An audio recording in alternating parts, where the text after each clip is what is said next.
Bine v-am găsit, dragilor din Zodia Berbec, oriunde v-ați afla.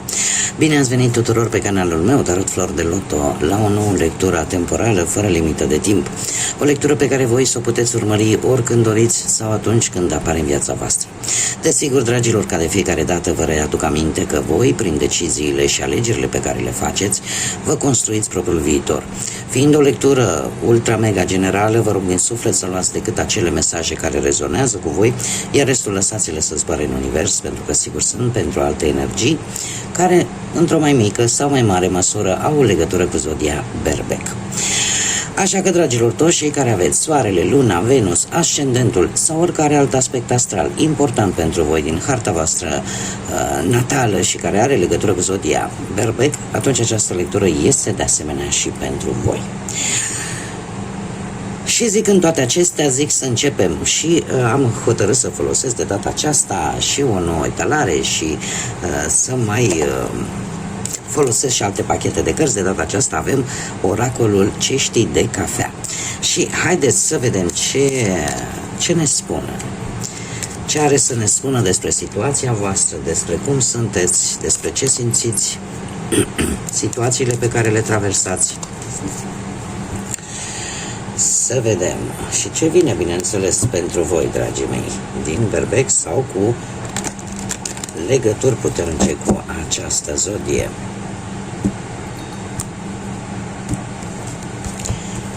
Să vedem.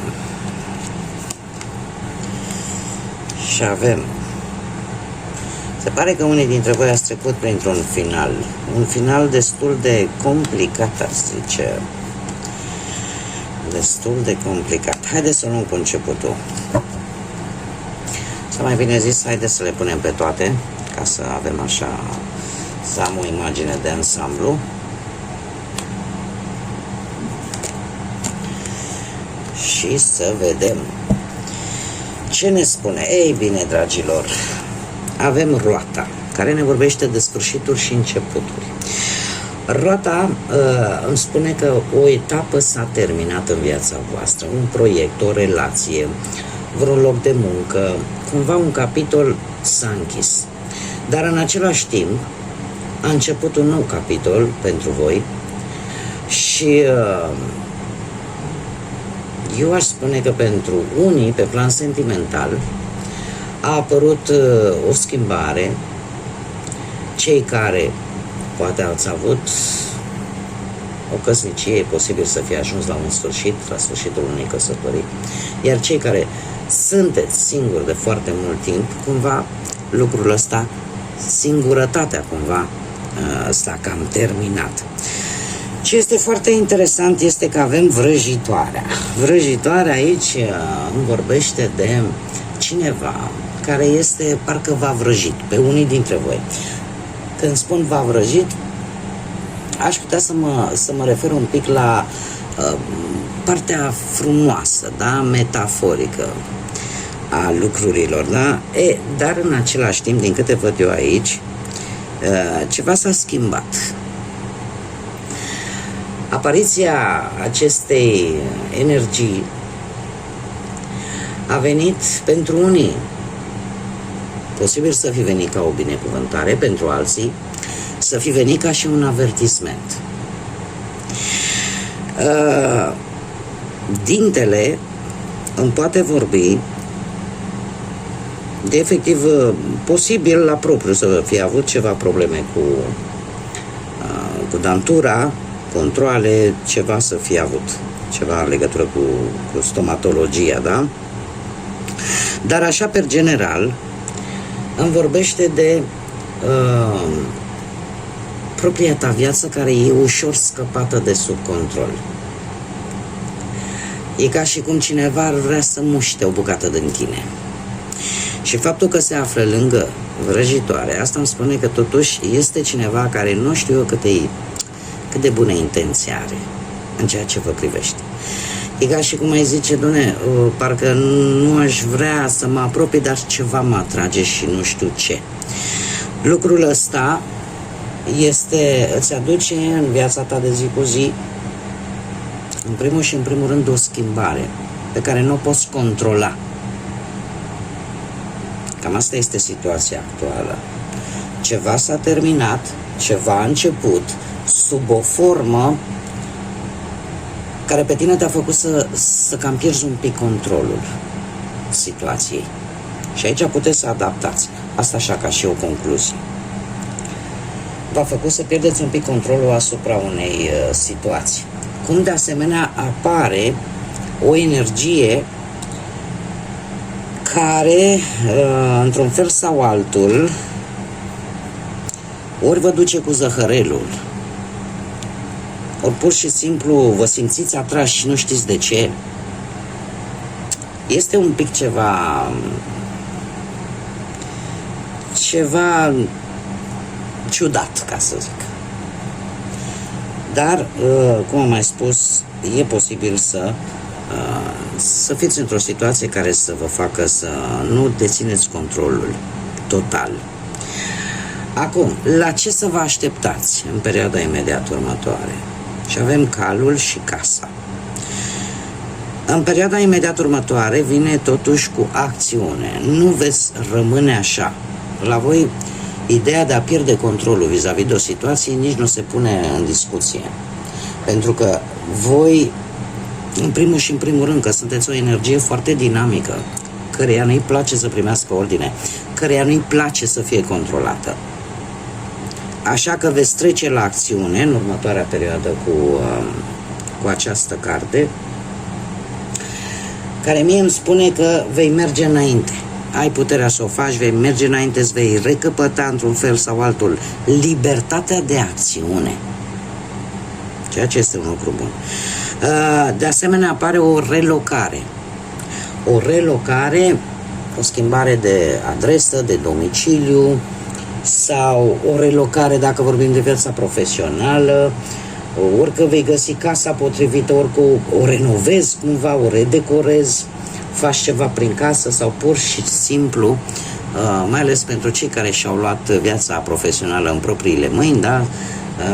Aveți un succes într-o anumită afacere, într-un anumit plan, într-un anumit proiect, cumva, chiar dacă e posibil să fie legat de anumite drumuri făcute sau de schimbări de locație, vouă va aduce stabilitate. Stabilitate și protecție. Și viitorul apropiat pentru voi sună bine, pentru că mi-apar călătorii, îmi apar cu barca aici. Cumva putem vorbi de o călătorie la modul propriu. Sau, pur și simplu, viața voastră merge într-o nouă direcție. Merge, poate, în locuri necunoscute deocamdată, dar, în general, ne vorbește de experiențe noi pe care le veți traversa. Vi se vor deschide drumurile. Da? Deci poate să fie la propriu, să fie vorba de o călătorie la propriu, o călătorie în locuri mai puțin cunoscute sau poate unde n-ați fost până acum, sau pur și simplu viața voastră se deschide. Se deschide și apar noi experiențe pentru voi. Haideți să vedem ce ne spune și tarotul, dragii mei, din berbec sau cu legături importante cu această zodie. Haideți să vedem ce vine pentru voi în următoarea perioadă de când voi urmăriți această lectură.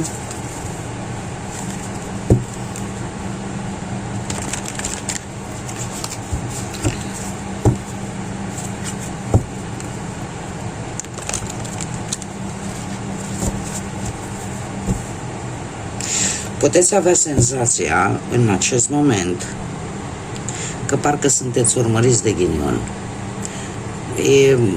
Sunt sigură că mulți dintre voi, dintre noi toți, la un moment dat am zis: Doamne, parcă zici că-s blestemat, nu pot să scap de cu tare lucru, că vine altul și tot așa. E posibil să ai și senzația asta. Dar, din câte văd eu aici, lucrurile se vor, încet, se vor schimba. Haideți să vedem ce ne spune tarotul. Dragilor, voi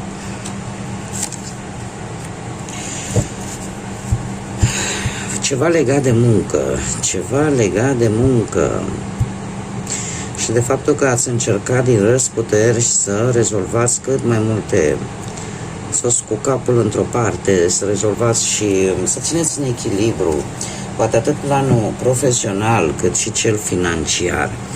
Asul ăsta de bâte aici îmi spune că ați avut parte de, nu știu, în trecutul vostru foarte apropiat, ați avut o viziune nouă, ceva foarte promițător, ceva nou pentru voi, pe care tu îl vedeai ca un mare succes pentru tine. Poate chiar a fost o etapă pozitivă, nu știu, poate în relația voastră, sau unii ați cunoscut iubirea, sau unii cumva ați avut o mică creștere din punct de vedere financiar, sau ceva în casări, da? Lucrul ăsta cumva v-a adus oarece siguranță. Nu știu dacă Zodia Taur vă spune ceva, mie mi-apare aici cu Împărăteasa. De asemenea, ați avut perioade în care poate ați simțit nevoia să atrageți mai mult și atunci ați avut mai multă grijă de voi, poate v-ați cumpărat haine noi sau nu știu, ați contribuit cumva la aspectul vostru ăsta exterior într-o măsură un pic mai mare. Dar ce este cel mai important vis-a-vis de Împărăteasa este că a existat posibilitatea asta de a avansa și până la un moment dat au existat îmbunătățiri. Dar lucrurile au fost într-o manieră foarte, cum să spune, ai atras lucrurile bune în viața voastră. Le-ați atras. Acum, în acest moment, totuși, există o ușoară dezechilibrare, sau mai bine zis, un efort pe care voi îl depuneți de a fi cât mai echilibrați pe toate aspectele vieții. Să încercați cumva, ați încercat de fapt să fiți atenți pe ce este mai important. Au avut loc schimbări care v-au cerut să vă adaptați foarte mult. Ați avut parte de obstacole care v-au preocupat, în ideea că voi, într-un fel sau altul, erați sigur că le puteți rezolva, că nu are cum să nu treceți peste ele, dar chiar și așa, stresul, preocupările și-au spus cuvântul la un moment dat. Este foarte interesant și eu vreau să vă dau și o veste bună.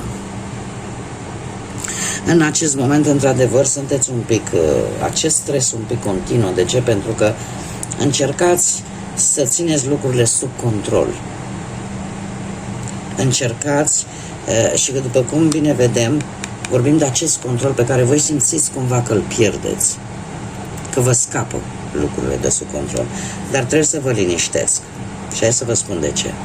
Pentru că la ce trebuie să vă așteptați voi în perioada imediat următoare, e adevărat, va mai dura un pic toate aceste greutăți pe care le duceți în spate cu acest 10 de bâte, toată această supraîncărcare de responsabilități, de multe ori atâta efort vă face să nu vă mai gândiți la propria voastră bunăstare, fie ea fizică, fie ea emoțională. Dar trebuie să vă spun că tot efortul pe care voi îl faceți în acest moment și în imediata perioadă următoare nu va face altceva decât să vă întărească mai mult. Pentru că toate aceste eforturi își vor vedea rezultatele cât de curând. Cât de curând. Nu o spun întâmplător, mă uit la ce cărți sunt, deci cât de curând toate aceste eforturi se vor vedea încununate de succes. Chiar dacă poate, chiar și în perioada imediat următoare, va fi un pic de presiune, nu știu, pe finanțe, poate la locul de muncă nu va fi foarte ușor, Da? Adică indiferent cât efort ai depune, cumva nu neapărat că se vede efortul pe care voi îl depuneți, că nu este recunoscut, este o altă istorie. Dacă vorbim de sentimente, există o luptă pe care o dați unii dintre voi pentru a vă salva relația. Și se pare că lucrul ăsta se va întâmpla. De ce? Pentru că apare posibilitatea ca și perechea voastră, mai ales pentru cei care sunteți într-o relație, să contribuie la această luptă în așa fel încât relația să aibă un rezultat pozitiv. Cei singurei probabil că sunteți în căutarea sau depuneți un efort în a atrage atenția unei anumite persoane. Eu zic că va avea un rezultat bun și tot efortul ăsta al vostru la un moment dat să fie încununat cu succes. Mai am aici de asemenea arcanul major Steaua, care îmi vorbește de dorințe, vorbește de speranță și desigur de zodia Vărsător pentru unii dintre voi care vă rezonează această zodie. Steaua vine cu speranță, cu forța, ceva îți va da forță, să mergi înainte, să ai mai multă încredere în tine, să ai o comunicare mult mai bună, să apară șanse bune în viața voastră după această perioadă dificilă. De șanse bune, ocazii bune, lucruri, cum să spun, e ca și cum într-un final primești acea binecuvântare a divinității, a Universului. Da? La cine vreți voi, depinde ce credință aveți fiecare. Cert este că lucruri bune se îndreaptă către voi și tot acest efort și tot acest bucium la un moment dat își va găsi recompensa. Ce vine în viitorul apropiat? Un 6 de spade, dragilor, toate aceste lucruri le veți lăsa în urmă. Toate aceste lucruri vor rămâne în urma voastră. Într-adevăr că va fi o perioadă de tranziție destul de dură, da, dar trebuie să vă spun că toată această schimbare radicală care va veni în viața voastră, desigur va cere timp de acomodare. Acest 6 de spade mie îmi spune că vă îndreptați către ceva mai bun. E posibil ca unii dintre voi chiar să trebuiască să faceți o călătorie importantă. Că e vorba de pe partea asta muncii, da? Sau nu știu, îmi sună că cei care căutați un loc de muncă sau sunteți la un loc de muncă e ceva legat ori de apă, ori de transportul terestru sau transportul pe apă. De asemenea,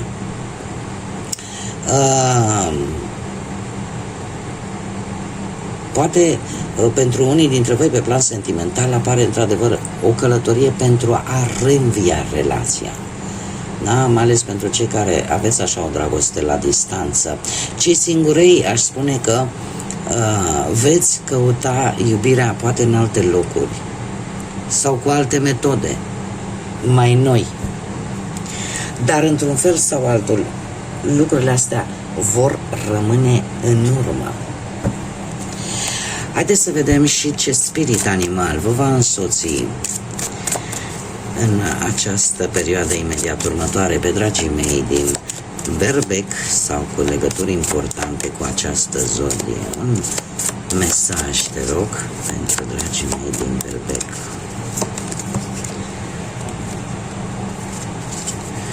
Sunt prea multe, haideți să vedem. Ei, și avem Nutria care ne vorbește de fericire, dragilor. Fii stăpânul fii stăpânul a ceea ce-ți place ție să faci, cu ceea ce-ți place ție să te joci, ceea ce te relaxează pe tine. Lasă așteptările și bucură-te de fiecare zi. Lasă grijile și alege iubirea. Lasă-te purtat de către valuri, pentru că destinul tău bun este asigurat. Este un mesaj, zic eu, destul de clar. În mare cumva concluzionează ce am văzut până acum și anume faptul că Nu vă lăsați purtați de energie negativă, de gânduri negative și de faptul că domne, eu nu o să reușesc, eu nu o să fac, eu nu o să trec. Nu, voi nu sunteți așa, voi sunteți foarte energici, aveți acea energie a lui Marte care vă guvernează și care vă împinge de fiecare dată să mergeți înainte și să nu vă lăsați.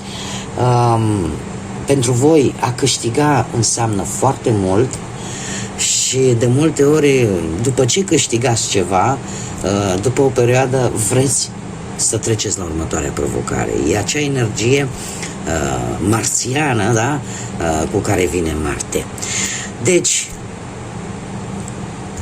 lăsați așteptările și bucurați-vă de fiecare zi. Timpul este un bun prețios pe care nu-l putem cumpăra, așa că lăsați-vă, luați lucrurile așa cum vin, pentru că se pare că un destin mult mai bun este deja asigurat, deja se îndreaptă către voi. Bun, dragilor, cam atât am avut pentru voi. Eu vă mulțumesc ca de obicei pentru prezență. Mulțumesc din suflet tuturor celor care, prin amabilitatea lor, contribuie în dezvoltarea acestui proiect minunat numit Tarot Flor de Loto prin intermediul like-urilor, comentariilor și distribuirilor voastre. Le urez bun venit tuturor celor care sunt proaspeți abonați ai acestui canal. Bine ați venit în frumoasa comunitate a florilor de lotus. Până data viitoare, când ne vom reîntâlni la o nouă lectură, eu vă doresc tot binele din lume, să aveți parte de lumină în suflete și în gânduri și de multă energie pozitivă. Până data viitoare, să fiți iubiți, dragilor!